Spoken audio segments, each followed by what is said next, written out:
So now my friend Sarah is like, bro, you remember when you had chickenpox? And I'll be like, ah, no.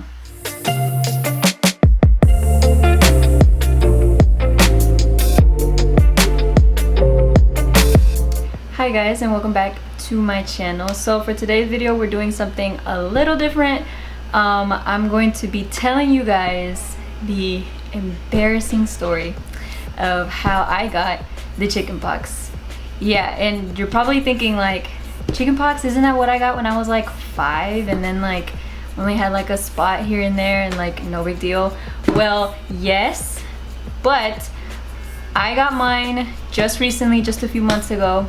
And mine was not like the childish chickenpox. Like, no, mine was grown with a mortgage and life insurance and everything, okay? So it was pretty severe, kind of gross. So if you get grossed out easily, I do not recommend you watching this video because it was pretty intense.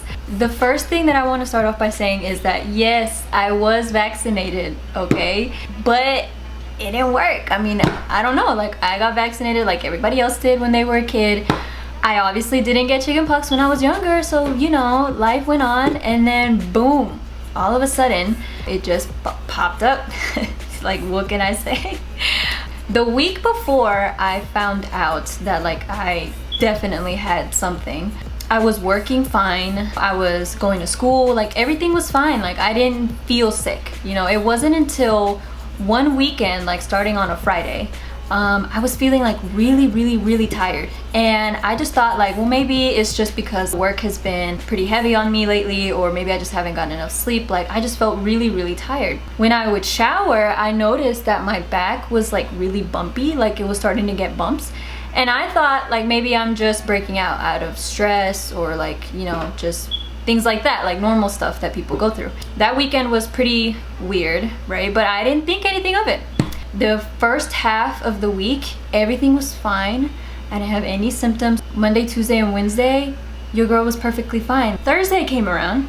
That is when I think I started experiencing the actual symptoms. So on Thursday, I had a headache all day. And one thing about me is that I never get headaches. So I knew something was wrong. Well, again, maybe it's just stress, maybe it's just that time of the month, or who knows, like, you know, me thinking anything except what it was. Later that day, I was like, you know what, let me just go have a girls' night with my friend Sarah. Shout out, I know you're watching, so shout out.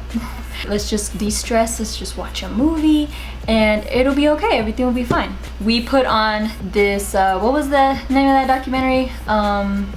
Don't Mess with Cats or something like that. So we were watching that, we were so intrigued, all up in it, and then all of a sudden I feel this like itch on my stomach, like where my belly button is, and so I go to, you know, just simply like scratch it, and I feel a bump, almost like a zit, lift up my shirt and I see it, and it's like a tiny blister, and it was pink, and it didn't look gross or anything because it was just one. What is this? I literally have a blister on my stomach. Like, what is that? I showed Sarah. I was like, Sarah, look at this blister, it's so weird. And she was like, that's not normal probably. And then everything kind of like hit me at once. I was like, well, you know what if this is something serious? So I told her, okay, to tell you the truth, I've been feeling kind of funny lately, and my back is kind of bumpy too. I was like, you mind looking at my back for me? So she ends up taking like pretty much pictures of everywhere, and then as we're taking the pictures we find more. So not only did I have one on my stomach, I had one on my neck, I had one on my chest, I had a few on my back, and then I was checking my legs, I had one like on my leg, and I was like, where did all these bumps come from, and why did I not notice this up until this point? So obviously, like the intellectuals that we are, we start looking up the symptoms online, and so everything pretty much points to chickenpox. But I looked at her and I was like, sis, I swear to you, I was vaccinated. There's absolutely no way that I got the chickenpox, because I mean, I was vaccinated. I sent the pictures to my mom, and my mom was like, that definitely looks like chickenpox. And I was like, did I have chickenpox when I was younger? And she was like, I don't remember. And I'm like, great, so we don't know what the heck this is. My friend was like, Angie, if this really is what we think this is, then your life sucks. Why out of all the diseases you could get, you get this one? I was so confused, and I thought it was funny, right? At that point, I thought it was so funny because I was like, what the hell? I feel like that one episode in Dexter's Laboratory when Dexter gets the chickenpox and he can't scratch, but he does, and he ends up turning into a chicken. So the next day, I wake up with bumps on my face. All the bumps that I already had were worse, right? And then I had more on top of that, and I see some on my chin, I see some like in between my eyebrows and all that stuff. So I'm getting a little nervous because I'm like, okay, I should probably go see a doctor. I go to a clinic, I tell them, hey, this and this, I've never had chickenpox before, but I was vaccinated, so don't really know what's going on here, but you know, could you help me out? I show them everything, like I show them all the bumps and stuff, and they're like, yeah, it definitely looks like chickenpox. We're just gonna have to do like a blood titer on you just to see like if you're even immune to it, which obviously at that point I'm not immune to it if I have it. They pretty much tell me if it is chickenpox, then there's really nothing we can do. You're just gonna have to wait it out and let the body fight it on its own. If you get a fever, then take a Tylenol or Motrin or whatever and be on your way. I went home that day. My mom had made me a caldo and I was chilling because I was gonna call off work and be like, hey, you know, listen up. I'm sick. I'm thinking everything is fine and dandy. And ni modo que I may look a little funky, but you know, at least I'll be chilling. Well, little did I know, it got worse. It got so much worse. By Saturday, I was full of it. They were very much apparent on my face. They were very much apparent on my chest, stomach, legs. They started coming out. They started clocking in, you know, coming to work and everything. So they started showing up. I'm really debating on whether I should put up pictures or not. I guess I will so you guys can like see, but please bear in mind that they are gross and they are graphic, because I'm telling you, my chickenpox was on crack, okay? It was mad at me, child. It's not cute, but I'll show you. Okay, so on Saturday, it was pretty bad, but at this point, you know, the doctor told me, try not to irritate it, you know, wear loose clothing, try not to sweat, you know, try to be like in a cool environment. But my room is upstairs, so it's like warmer upstairs. If you know, you know. So I begged my mom, I was like, Mom, my hair is so oily, my skin is like so oily, I feel so gross, I really just want to like take a bath. So she had gone to the pharmacy and she bought this like pink stuff. I forgot what it's called, but I'll put it up when I find it. She got this pink stuff and she got an oatmeal bath, which was recommended from all the posts that I saw. Bathe in cold water, because if you bathe in hot water, you're gonna irritate it and it's gonna become itchy. I don't like taking baths in cold water. My mom helped me take a bath. I had to put the oatmeal all over my body and it felt really nice in the moment. Like, it felt really nice to have a nice warm bath. And then it all went to shit. She pretty much put this pink, I forgot what it's called, but it's like an astringent. She got a little cotton ball. She put it on all of my face, body, neck, everywhere, right? I put on like some shorts and a shirt. And I go back to bed to lay down. That's when the itching started. The itching was, oh my God, it makes me itch just thinking about it. It was so bad. It was so bad. It was so uncomfortable. Honestly, I don't wish this upon nobody. I had to grab my shirt and like kind of do this so it could kind of graze it a little bit, which I know is still bad, but I just could not help myself. I was literally Dexter in Dexter's Laboratory, okay? Like, if you would have tied me up, I still would have scratched. I felt them throbbing like that, like all over. I felt them throbbing. I was in hell. I was crying that day. It was no longer funny. It was no longer like, ahaha, I have the chickenpox. My poor friend, you know, she tried so much to comfort me and try to keep me happy and like watch a movie with me. My friend was already vaccinated and she already had the chickenpox. So one fun fact about chickenpox is usually you get it once, you don't ever get it again, at least from what I know. So she already had her turn when she was younger, like a normal person, but unlike me, I was suffering. That was Saturday. Saturday was shitty. And Sunday it was even worse. Like at this point it was the Wednesday, Thursday, Friday, Saturday, Sunday. It was like the 5th day that I was, you know, going through it. Saturday and Sunday were the days where I really was going through like the fevers, like waking up with fevers, restlessness, like you can't sleep, and also you look like shit, and then you're itchy. Oh, and lack of appetite. My mom would try and get me to eat. Mine was so severe that I had some on my eyelids, I had some on the inside of my mouth, and like on my throat. So apart from the fact that I did not have an appetite, I really couldn't eat even if I wanted to, because as soon as I would swallow, it was like very just uncomfortable and just bad. It sucked, okay? It sucked all around. And Sunday, that is when they were getting, like, everything was getting worse and worse, and my fevers would not go away, my fevers would not break. Where we are from, we're from Honduras, and my mom says that, you know, chickenpox is like very common, but she said that she had never really seen it to such an extent. Like mine was so bad for no reason. So she was like, maybe we should go back to the clinic, maybe there's something that they can give you. And I had read a lot about what I could get to make it stop.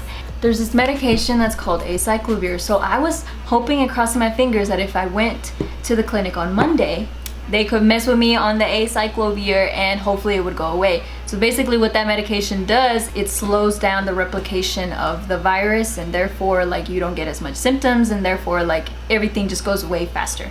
From what I read, the sooner you take it the better, so I should have taken it since like the 1st or 2nd day, and I was already on the 5th or 6th day. But I just figured like anything is better than just sitting here suffering. So we go to the clinic on Monday, and my nurse practitioner sees me and she does not recognize me. That is what I looked like. It is so embarrassing. But that is what I looked like. It was bad. I was swollen. I had a huge fever of 103 degrees, and the fevers just kept getting worse. She was like, okay, we're gonna have to take you to a hospital, not for the chickenpox, because there's really nothing we can do for the chickenpox. We're gonna take you for your fevers, because your fevers are so high that it's dangerous. That same day, I get taken to the hospital. This is on Monday. I get taken to the hospital, and they immediately start like looking over me. At this point, they're like freaked out because again, I look like shit. I had to go in there with a hoodie and like cover myself in the ER because I didn't want people to see me. It was just a bad experience. I was taken to infectious diseases. I was under quarantine. I had already been on quarantine since day 1 of finding out for sure that I had something. And I was there for 3 days. And during those 3 days, they did give me acyclovir. And honestly, I don't feel like it did much. By the 3rd day that I was in the hospital, this is what I looked like. I was finally able to shower like a normal person, like wash my hair and stuff. I would wake up feeling normal instead of waking up with a fever. So they were finally able to break my fevers. And it was at this point when I finally saw that my blisters were starting to dry out. But I still looked very scary, and I still looked like shit, and I would scare the crap out of the nurses and the people who would drop off my food. They would try not to look at me. Poor people, pobrecitos. I feel so bad for them. I looked hideous. I looked like I had malaria, cystic acne, and chickenpox all in one hybrid. By Thursday, I was finally able to come home. At this point, I had had chickenpox for a full week. Thursday, this is what I looked like. Again, so bad. It was so bad. But as you can see, they were starting to get a little darker, a little drier, but they still weren't necessarily falling off. That's not what it looked like all over though. That's only what it looked like on my face, but they were still, I would say that the slowest ones were definitely my chest, stomach, legs, and my back. My doctors did not recommend me to go anywhere until they were all dried up. So I had to wait for all of them to dry up all over my body. So this took some time. You still have to be quarantined because you will still continue to be contagious unless they are all dried up. So that weekend, I patiently waited for them to fall off. I would shower, like I wouldn't scrub or anything, but I would shower in hopes that some of them would just kind of naturally fall off, which they did. It would help, but not much. Like it was just moving hella slow. I was so fed up. I was just so tired of looking horrible and being stuck inside. Keep in mind, this was before the whole coronavirus thing, so I got a taste of the quarantine before the quarantine actually happened. But by Sunday, so the 16th of February, I was done. I am sick of this. I want to go to school tomorrow. I want to be able to just look normal, feel normal, drive somewhere, and not have people stare at me or anything. So I did what one should never do. You should never do this. If you ever get chickenpox, I hope you don't, knock on wood, don't ever pull them off. Don't do that. Don't do that. But I did it. I was just tired. I was just sick of being stuck at the house and everything. And so what I did was I went in the shower and I, you know, just did like this.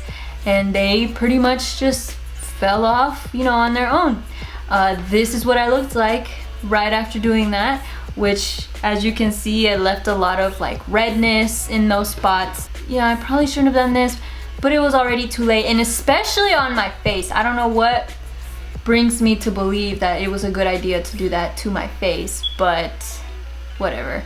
I was like, dude, this is fine. I'm just gonna get myself a good skincare routine, some like healing oils or whatever, and I'll be fine. Like this will be fine, no big deal. I do want to clarify that by that time, they were all dry on my body. So they were all dried up on my legs, chest, everywhere. They were all dried up. I ended up going to school the next day. It wasn't just a day to go to school and feel normal. I really just wanted to tell my teachers that I was alive and catch up. You know, it was in the middle of the semester. I really couldn't afford to just continue to not go to school and be so far behind. Of course, I let them know the situation. I let them know that it's super contagious and that I didn't want to put anybody at risk. But at that point, I was actually no longer contagious. I just still looked like shit again. But I went to school, and that same day, I went to Dillard's in order to find like some good skincare oils. I had done a little bit of research, so I heard like lavender oil was really good and a whole bunch of stuff. So I was kind of in the search for something that I could apply at night so that it could repair my skin and hopefully do better. So by the rest of that week, I was completely just recovering. I noticed as I would shower, they kept falling off on my body, and I think that in the next week and a half, they were pretty much gone. I do want to mention that when I went to school, I did put makeup on and I wore like a turtleneck and sweater and jeans. I tried to cover up as much of my body as I could, but I was kind of able to make the face look normal, although you could still tell that there was something going on. Like, even my microbiology teacher told me, she was like, yeah, I can tell, I can see on your face. And I was like, I tried putting makeup on this, but it didn't work, I guess. I'll put up a few pictures of like the days right after that, and I was finally able, like you could see little by little it was starting to look better, but not perfect. So you could definitely say that I was going through that whole thing for about a little bit over 2 weeks. I didn't have any more blisters on my face. I still had all the scarring that you can imagine, but I didn't have any dry blisters or anything. Everything was wiped clean. I just had the scars. And on March 5th, my mother and I took a trip to Miami. Then from Miami, we went to the Cayman Islands. And someone told me, when you're on your trip, try tanning, because that is going to even out your skin tone and hopefully not let the scars stand out so much. So I hope that you guys can see that, but that is some of the scarring that I was left with. And you see the little white spots, that is where I had blisters, and I have this pretty much all over my arm, so you can notice them now here. It is the same on the other side too, and on my legs though, I will say that the scars did tan, and so they weren't as noticeable afterwards. So my legs look A1, so I can't complain about that. I do also have a lot of scarring like underneath my arms, like see those are some scars right there, and scarring right here. There's also some on my chest a little bit, if you can notice that. Of course there's some on my back. So there's the scarring on my stomach, so that's great. I did start a whole new skincare routine as far as scar removals go. For my body, I just use this shea butter lotion, and slowly but surely I feel like we're getting there. Keep in mind that it's only been 3 months since I've had the chickenpox, and from the research that I've done, I've learned that it takes about 6 months to a year for the scars to fully disappear. So we're getting there. I'll put up a picture of what my skin looks like now. You guys could probably see that anyway from my last video. It's not perfect. Again, we're still getting there, but it's working. We're doing good. We're doing better. And that is the story of how your girl got the chickenpox at 22 years old, even though I was vaccinated. So I hope you guys enjoyed this story as much as I didn't enjoy telling it, because I completely exposed myself and it's so embarrassing. But honestly, thank God that it's over, that I'll never have it again, and that I'm done with it. Don't forget to like and subscribe. Turn on the little bell notification so that you never miss a video of mine in the future. And leave a comment down below about your thoughts on the situation. So again, thank you guys so much for watching, and I will see you in my next video.